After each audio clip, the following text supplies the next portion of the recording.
Question number 1, HTTPS का full form क्या है? Answer hyper text transfer protocol secure. Question number 2, POP का full form क्या है? Post office protocol. Question number 3, according to UGC regulations 2018 on plagiarism, which of the following similarities constitute level 1 plagiarism? साहित्यिक चोरी पर UGC विनियमन 2018 के अनुसार निम्नलिखित में से कौन सी समानताएं स्तर 1 साहित्यिक चोरी का गठन करती हैं? आंसर 12%, 28%, 37%। इसके 3 लेवल हैं, 0 से 10, 0 से 10, 10 से 14, 14 से 60 और 60 एबव।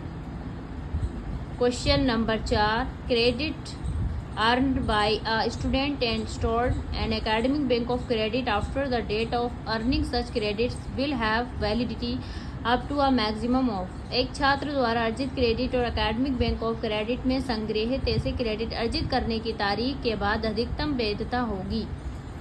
Answer 7 years.